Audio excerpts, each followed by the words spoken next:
Hey guys, got a new accessory for the AR today. I wanted to unbox and see about installing. As you can see, this came from China and is bicycle parts. It's not bicycle parts. They also called it a gift. I ordered this from AliExpress and I guess they must have figured it was an issue for me to get this, so they did what they could to get it through the border. Now, there's no issue at the border with this, guys. It's a handguard for my AR, which I can perfectly buy legally, no issue there. So, but anyway, I guess that's them trying to help. Let's crack it open and take a look. Benchmade Adamus. Pocket carry for the day. I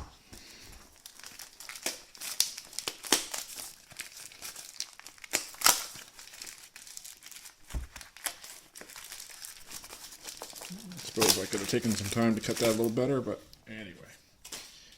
So this here, from what I looked at, it looks pretty close to the Midwest Industries drop-in rail. So this is a two-piece carbine length rail with smooth sides and then continuous top rail, and should have some little side rails that you can mount on it.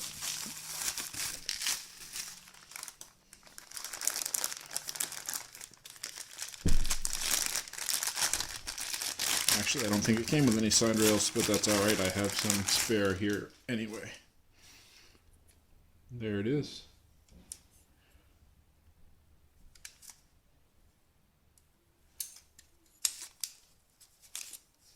Oh, came with the Allen wrench. Don't have to go look for one. It's sharp looking. I do like the looks of it. Looks to be right around the right length.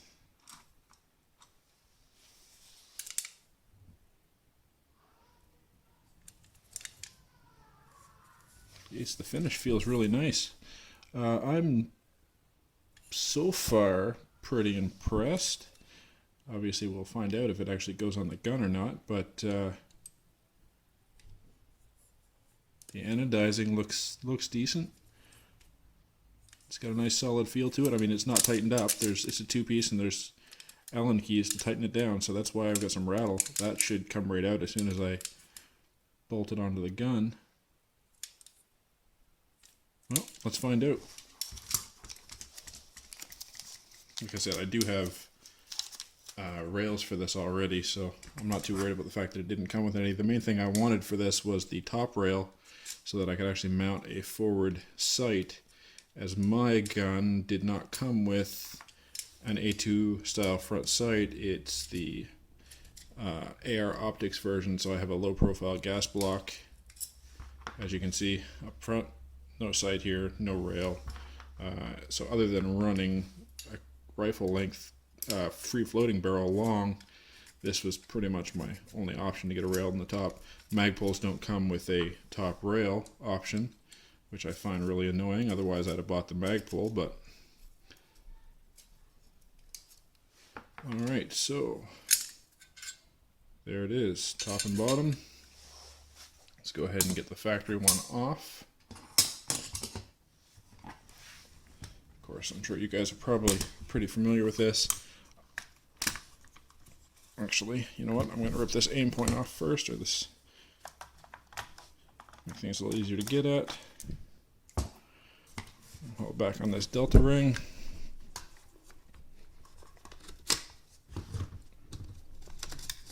Easy as that. And so we've got our factory one off.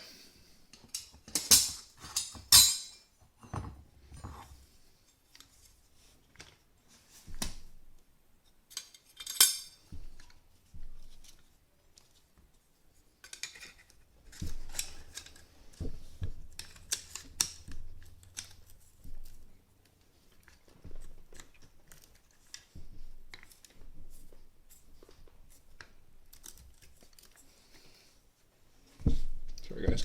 going off camera here just to get a better grip on it.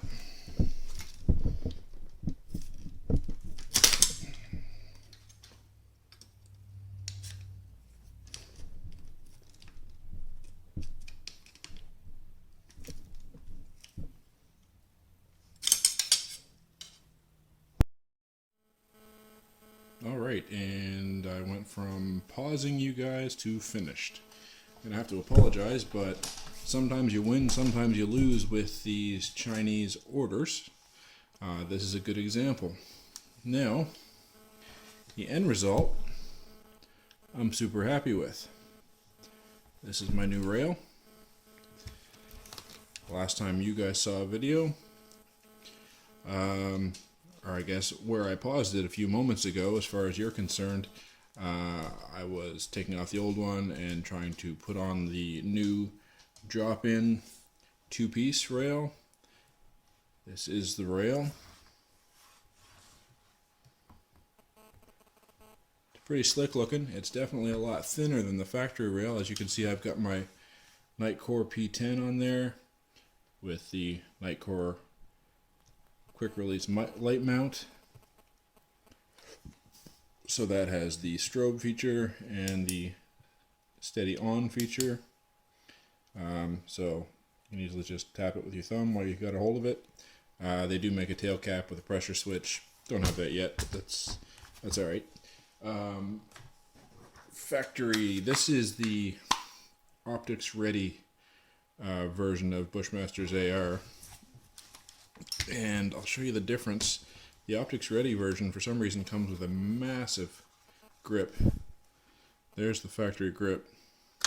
Oops. It's a lot thicker than the normal AR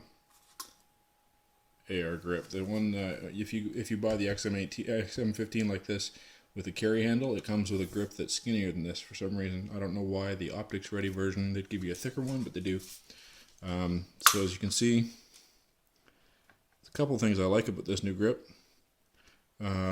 It's thinner, as you can see, and also if I line up the grip itself, I don't know if you can see the front, got a good ½ inch of extra length on it, where this one here went inside the mounting surface up here.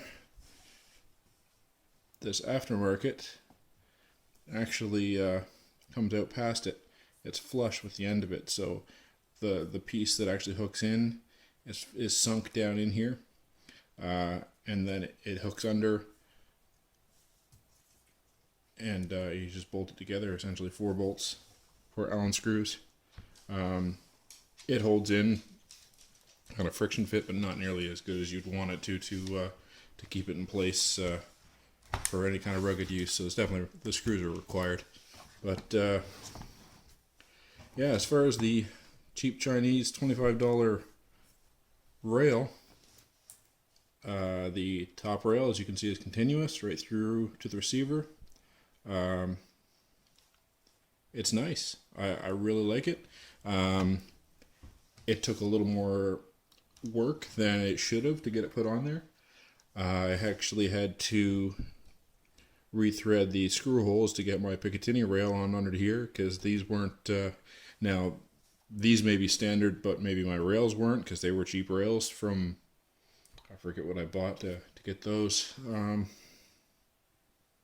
don't remember how I come up with these little 2-inch rails or whatever they are, but they didn't quite want to fit right, so I had to rethread the or retap the holes, but they're on there. I don't plan on changing it around a whole lot, and I really don't feel bad about it either for a $25 rail. So I'm overall pretty happy with it. I'm thinking this Nitecore light mount kind of stands off the gun quite a ways, but it is what it is, I guess. That's maybe I need a lower profile Picatinny rail on there as well, but it is what it is. I've got fairly long hands, long fingers, so I'm not struggling to stretch for that. Not a big deal. But yeah, there it is. $25 from China. It's an aluminum 2-piece forend handguard, sorry. Carbine length. Looks kind of like the Midwest Industries one, which is really what I had interest in buying, but for $105 difference, I went this route for now, and pretty sure I'll be happy with it for now. It's a little different finish. It's got more of a gloss to it than my receiver, but it'll get beat up and dull over time anyway, I'm sure. So anyway, guys, sorry for the big pause there and coming back with it finished. I had planned on installing it for you guys during the video, but I can tell you I'll be leaving some honest feedback on the sale. I made it work. I saw another person leave a review after I had purchased this, and he couldn't make it work. He was obviously not very happy with it. I reached out to the seller before I even received this today, and I said, look, is this going to be a problem I'm going to have? Is it really not going to fit my gun? And yeah, it pretty much didn't. I had to cut out material from the lower section that you can't really see. It's hidden in behind the top. These overlap, of course, where the screw comes together. So I had to actually cut some out below and kind of make it work, but it's solid. There's no wiggle at all. There's no rattle. It is a solid piece. So right now I'm really happy with it. I'm not happy with how much work it took to get it done, but the end result I'm super happy with. And until I added that flashlight onto the end, it was it seemed lighter than the factory grips. Maybe that was just my my mind noticing it was thinner, so it must be lighter. Maybe, you know, it felt more. It felt lighter. Maybe I could be completely off. But now that I've got the light mount and the light on there, it's gaining some weight. But not that it's crazy heavy to start with. But I don't plan on putting any other accessories on it. The light is the extent of what I'm doing. Plus, now that I have the rail along the top, I can put some backup sights on. Considering doing some 45-degree flip-ups, I might just do some Magpul M-bus sights. We'll see. I'll get it figured out, but I'll keep you guys up to date as usual. Leave comments, questions below. Go ahead and subscribe. Give me a like, and have a great day.